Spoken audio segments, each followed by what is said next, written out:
जय श्री स्वामीनारायण विद्यार्थी मित्रों, C++ ना आजना लेक्चर में આપણે જે છે એ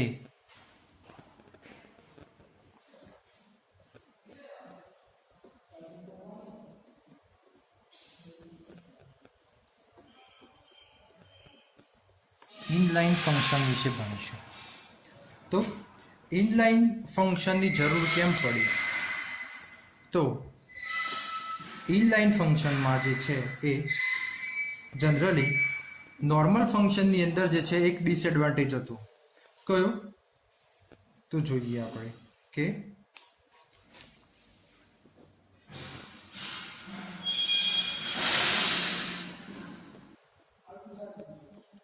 one disadvantage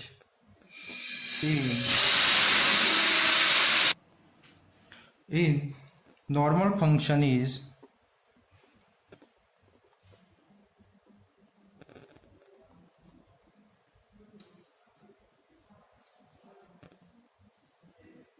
that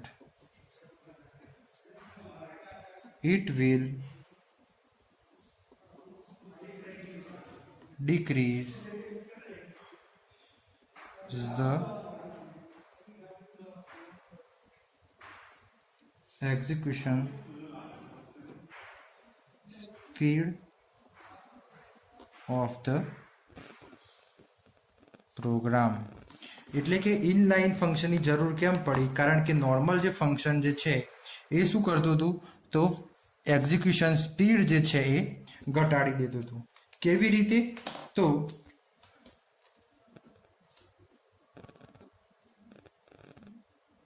બીકોઝ કારણ કે એવરી ટાઈમ એટલે કે દરેક સમયે function is called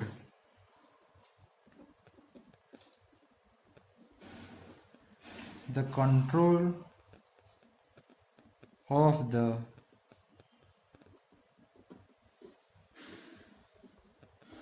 program is transferred to the function body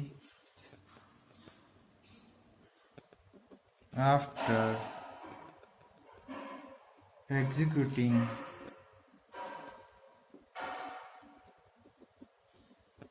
all the statement inside the function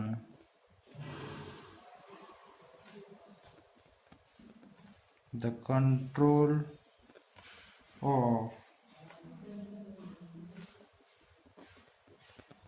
the program is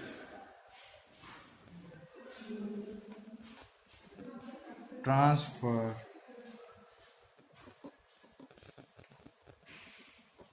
immediately after the statement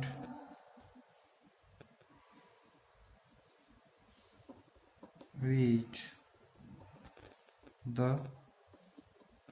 function is called।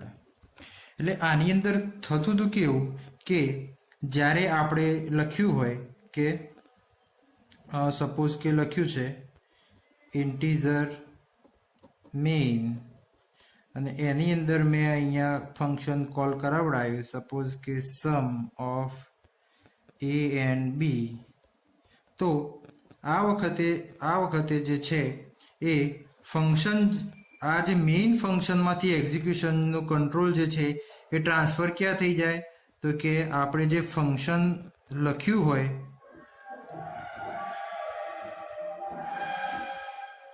ત્યાં થઈ જાય।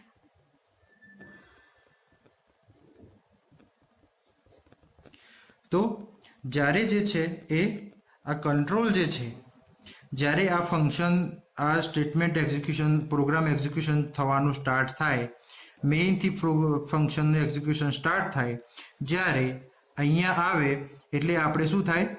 સમ નામનું ફંક્શન કોલ થાય એટલે સમ નામનું ફંક્શન કોલ થાય એટલે કંટ્રોલ જે છે એ સીધો ટ્રાન્સફર થઈ અને ક્યાં આવે મેઇન ફંક્શનમાં આવે હવે આ ફંક્શનની અંદર જેટલા પણ સ્ટેટમેન્ટ છે એ એક્ઝિક્યુશન થાય પછી જે છે એ પાછો આ કંટ્રોલ જે છે એ મેઇન ફંક્શનને ટ્રાન્સફર થશે એટલે કે જ્યારે આ ફંક્શન કોલ થશે ત્યારે કંટ્રોલ ટ્રાન્સફર થઈ અને સબ ફંક્શન અથવા તો આપણે જે યુઝર ડિફાઇન ફંક્શન ક્રિએટ કર્યું છે ત્યાં જશે ત્યાંના બધા સ્ટેટમેન્ટ સક્સેસફુલી એક્ઝિક્યુટ થશે પછી પાછો જે છે એ કંટ્રોલ જે છે એ આપણા મેઇન પ્રોગ્રામની અંદર આવશે તો આ પ્રોસેસ જે છે એ ટાઈમ કન્ઝ્યુમિંગ છે એટલે કે because every time a function is called the control of the program is transfer to the function body એટલે કે જ્યારે ફંક્શન કોલ કરવામાં આવશે તો કંટ્રોલ જે છે એ આ ટ્રાન્સફર બોડી જે છે અથવા તો ફંક્શન બોડી જે છે ત્યાં ટ્રાન્સફર કરવામાં આવશે અહીંયાના બધા એટલે કે after all the statement inside the function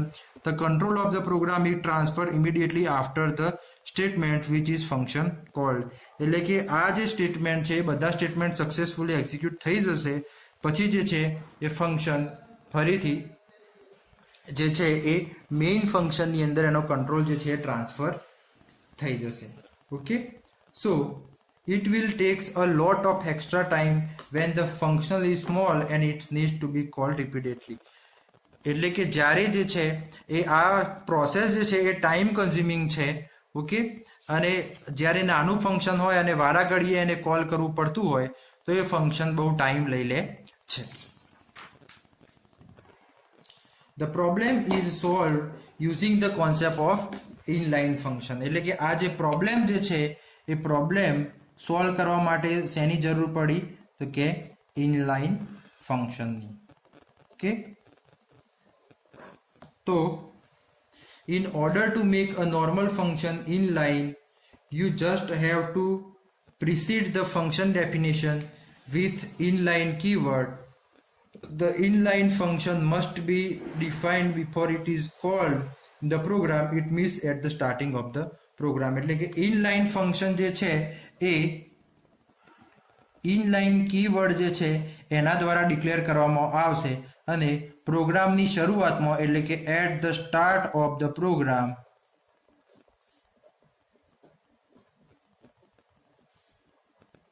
inline function has declared એટલે કે શરૂઆતમાં જ જે છે એ ઇનલાઇન ફંક્શન ડિક્લેર કરવામાં અથવા તો ડિફાઇન કરવામાં આવશે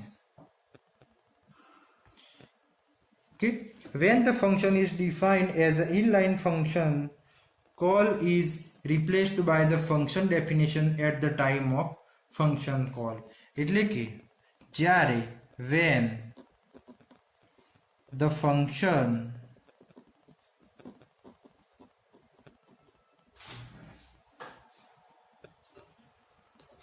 when the function is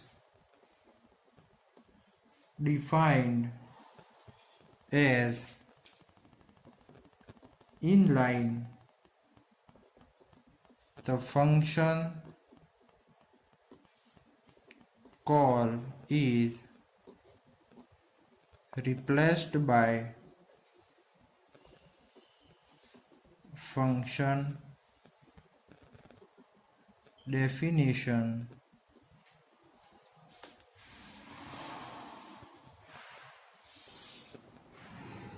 at the time of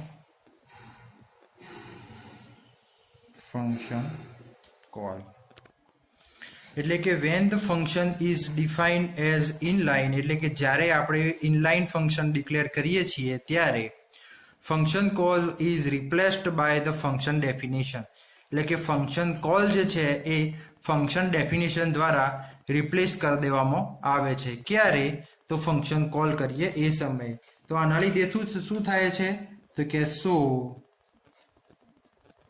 it will increase the execution speed of the program એટલે કે આના લીધે જે છે એ પ્રોગ્રામની એક્ઝિક્યુશન સ્પીડ જે છે એ શું થાય છે, વધી જાય છે. જનરલ સિન્ટેક્સ જે છે એ ઇનલાઇન ફંક્શનનું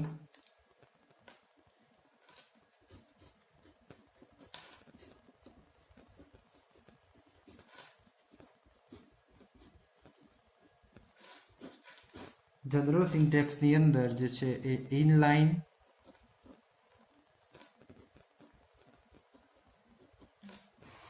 રિટર્ન ટાઈપ કે ફંક્શન નેમ પછી આર્ગ્યુમેન્ટ્સ અને block of statements. Okay, તો આ જે છે એ જનરલ સિન્ટેક્સ છે કે જેની અંદર જે છે એ આપણે શું કર્યું છે, અહીંયા ઇનલાઇન કીવર્ડનો ઉપયોગ કર્યો છે. અહીંયા જૂના ફંક્શન જેવું જ છે પણ અહીંયા ખાલી એક ઇનલાઇન ફંક્શન એક્સ્ટ્રા એડ કર્યું છે. બાકી જે છે એ એઝ રૂટીન રિટર્ન ટાઈપ અને ફંક્શન નેમ અને આર્ગ્યુમેન્ટ્સ એ ઓલરેડી આપેલું છે. તો હવે ખાસ જોવાનું છે કે આનો ફાયદો શું થશે. તો advantage of inline function is that it will increase the speed of program execution. એટલે કે આનો ફાયદો શું થશે, તો કે પ્રોગ્રામનું એક્ઝિક્યુશન શું થશે, ફાસ્ટ થઈ જશે. You should declare the function as inline only when the function contains the 2 or 3 statement. એટલે તમે જે છે એ ફંક્શનને ઇનલાઇન ડિક્લેર કરી શકો છો ક્યારે કે જ્યારે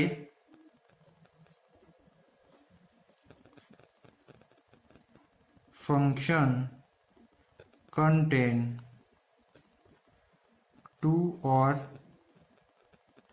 3 સ્ટેટમેન્ટ. એટલે કે આપણું ફંક્શન જો 2 અથવા 3 સ્ટેટમેન્ટ ધરાવતું હોય તો આપણે એને ઇનલાઇન ડિક્લેર કરી શકીએ છીએ. સાથે સાથે આનો ડિસએડવાન્ટેજ પણ છે. તો ડિસએડવાન્ટેજ શું છે,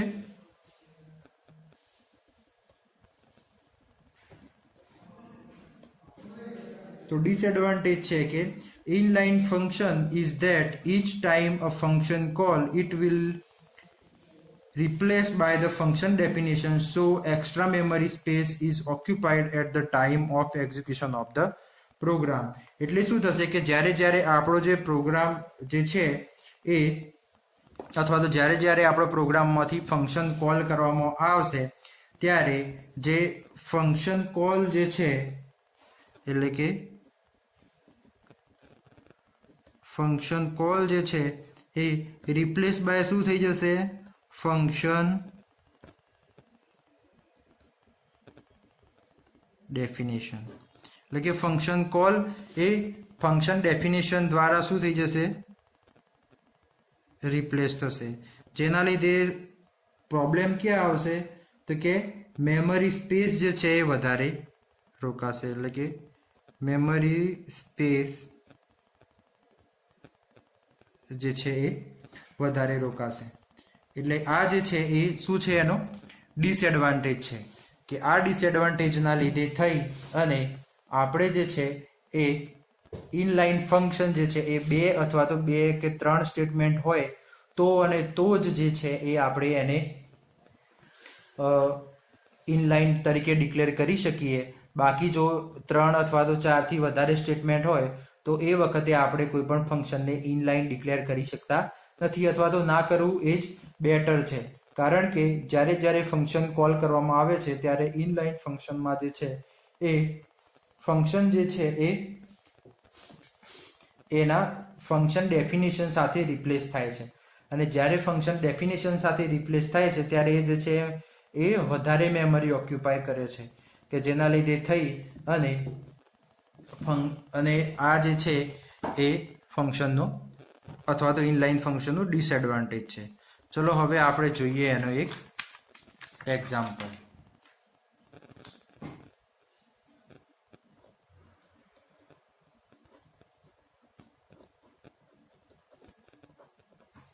તો એક્ઝામ્પલની અંદર આપણે જોઈએ હેશ ઇન્ક્લુડ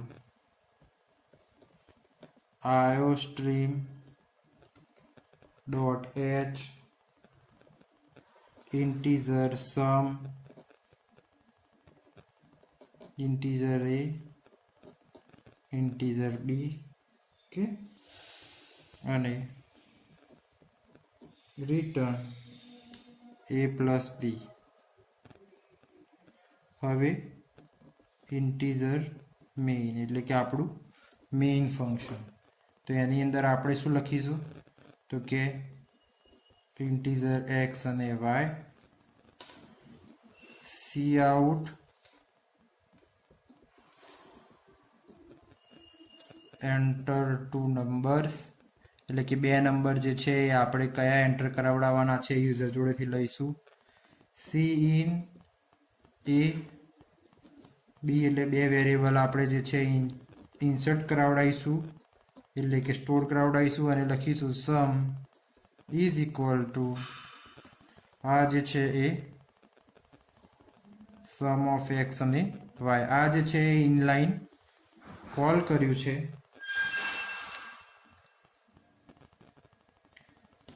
કે જે છે રિટર્ન 0. ઓકે, એટલે આમાં શું થશે કે જ્યારે આપણે જે છે એ અહીંયાથી ઇન્ટીજર મેઇન જે છે મેઇનથી ફંક્શનનું એક્ઝિક્યુશન ચાલુ થશે એટલે અહીંયાથી આપણે બે વેલ્યુ એન્ટર કરાવડાવીશું. એ બે વેલ્યુ એ અને બીની અંદર શું કરવામાં આવશે સ્ટોર કરવામાં આવશે. એ વેલ્યુ સ્ટોર થઈ ગયા પછી જે છે એ sum is equal to sum of x અને વાય એટલે કે આવી રીતે જે છે એ આપણે ફંક્શનને કોલ કરીશું. તો એ વખતે જે છે એ આપણે એક્સ અને વાયની વેલ્યુ જે છે એ સીધી અહીંયા ઇન્ટીજર એ અને ઇન્ટીજર બી જે છે ત્યાં ડાયરેક્ટ જે છે એ ટ્રાન્સફર થઈ જશે આવી રીતે. ઓકે, એટલે કે વાયની વેલ્યુ બીમાં જશે, એક્સની વેલ્યુ એમાં જશે. આ વેલ્યુ જે છે એ અહીંયા આવી અને પછી a પ્લસ બી થશે અને પાછું રિટર્ન જે છે એ આન્સર આપણે અહીંયા આવશે. એટલે આવી રીતે જે છે એ મેઇન ફંક્શનની અંદર જે છે એ મેઇન ફંક્શનની અંદર આપણે છેલ્લે પછી આઉટપુટ પ્રિન્ટ કરાવડાવવાનું થશે. એટલે આવી રીતે જે છે એ ફંક્શન જે છે એ વર્ક કરે છે. તો ખાસ ફરીથી એકવાર આપણે રિપીટેશનમાં જોઈ લઈએ કે ભાઈ ઇનલાઇન ફંક્શનની જરૂર કેમ પડી, તો કે જ્યારે જે છે એ આપણે ફંક્શન લખીએ તો ફંક્શન લખતી વખતે જે છે એ એકવાર આખું ફંક્શન લખાઈ ગયા પછી જે છે એ જ્યારે આપણે ફંક્શનને કોલ કરીએ તો મેઇન ફંક્શનમાંથી જે છે એ કંટ્રોલ ટ્રાન્સફર થઈ અને યુઝર ડિફાઇન ફંક્શન અથવા તો આપણે જે ફંક્શન ડિફાઇન કર્યું છે એ ફંક્શનને કંટ્રોલ ટ્રાન્સફર થાય છે. પછી એ ફંક્શનની અંદર જેટલા પણ આપણે સ્ટેટમેન્ટ્સ હોય એ બધા સ્ટેટમેન્ટ એક્ઝિક્યુશન થયા પછી જ્યારે રિટર્ન સ્ટેટમેન્ટ એક્ઝિક્યુશન થાય પછી જે છે પાછો કંટ્રોલ આપણા મેઇન પ્રોગ્રામની અંદર ટ્રાન્સફર થાય છે. તો આ જે પ્રોસેસ જે છે એ પ્રોસેસ ટાઈમ કન્ઝ્યુમિંગ છે, જેના લીધે ઇનલાઇન ફંક્શન છે એની જરૂર પડી. એટલે કે ઇનલાઇન ફંક્શનથી શું થઈ જશે તો એક્ઝિક્યુશન સ્પીડ જે છે એ ઇન્ક્રીઝ થઈ જશે. તો કેવી રીતે, તો કે જ્યારે આપણે ફંક્શન કોલ કરવામાં આવશે તો ત્યારે ફંક્શન કોલ જે છે એ ફંક્શન ડેફિનેશન દ્વારા જે છે એ રિપ્લેસ કરી દેવામાં આવશે. એટલે કે આવી રીતે જે છે એ આપણા ફંક્શનની સ્પીડ જે છે એ વધી જશે અને એક અથવા તો એકથી વધારે જે સ્ટેટમેન્ટ છે તો એ સ્ટેટમેન્ટ માટે જ ઇનલાઇન ફંક્શનનો ઉપયોગ થશે.